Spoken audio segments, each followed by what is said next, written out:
সরকারি ত্রাণ সামগ্রী কেন থাকবে মন্ত্রীর বাড়িতে?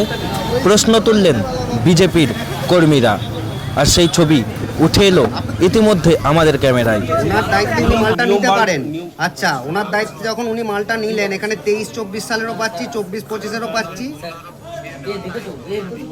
আচ্ছা, বুঝিয়ে দেওয়ার টাইমটা এটাই ভোটে রেজাল্টের পরে এখন মনে পড়েছে হঠাৎ করে, তাই তো? আর আপনারা জানতেন যে এই বাড়িতে ত্রিপল স্টোরেজ আছে, সরকারি দপ্তরের জিনিস, গভর্নমেন্ট ইউজ অনলি লেখা আছে। আপনার নাম কি?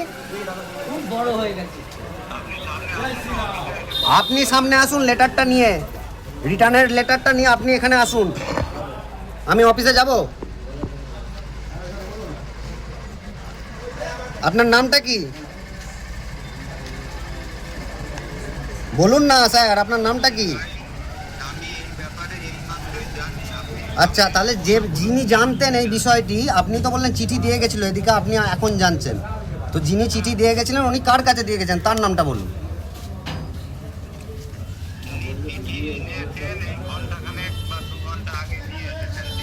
দু ঘন্টা আগে চিঠিটা এসছে। চিঠির কপি আছে আপনাদের কাছে? তাহলে কপিটা পাঠান। ঠিক আছে। 25-26-এর মাল এতদিন বাদে রিটার্ন করছে, আপনারাও কোনো হিসাবের খোঁজ নেননি, কিছুই করেননি যে মালটা কি হলো না হলো। আর এইগুলো কি থাকার কথা? আপনি এটা একদম ক্লিয়ারলি বলেন যে এটা কি মন্ত্রীর বাড়িতে থাকার কথা না সরকারি আপনাদের অফিসে থাকার কথা?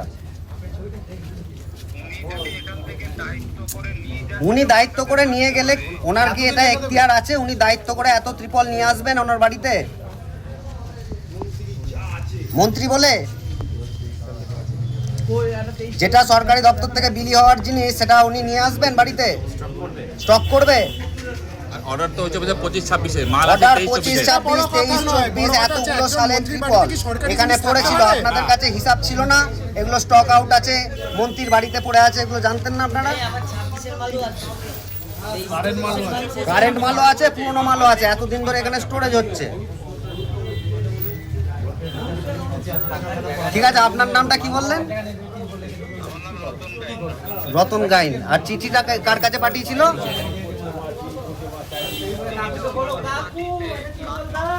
কার মাধ্যমে জানতে চাইছি না। টুদা বলে তো কাউকে লিখবে যে চিঠির হেডটা, চিঠির হেডটাকে, অ্যাড্রেসিং হেডটা কাকে? হ্যাঁ, লাইনে থেকে দেখেই বল। হ্যালো, আপনার চিঠি যেটা পাঠিয়েছেন সেই চিঠির অ্যাড্রেসিং হেডটা কে ছিল? দেখে বলছেন, বলুন। বিভিন্ন সরকার কার বাড়িতে ত্রিপল আছে সেটা বলতে পারবেন? যারা দরখাস্ত জমা দিয়েছে, হ্যাঁ, কে কে দরখাস্তটা দিয়েছে একটুখানি যদি জানান।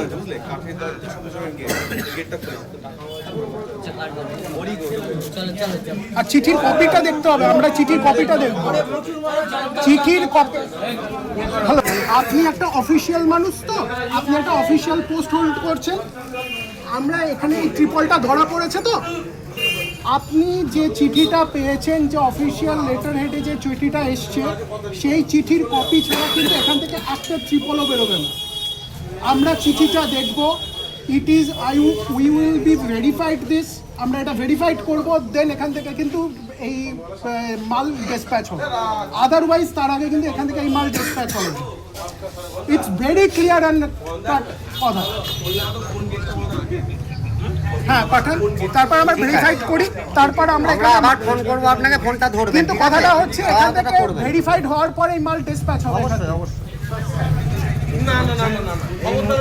আর স্টকে মেনলি কতগুলো মাল ছিল রিটার্ন করার জন্য আপনি জানেন?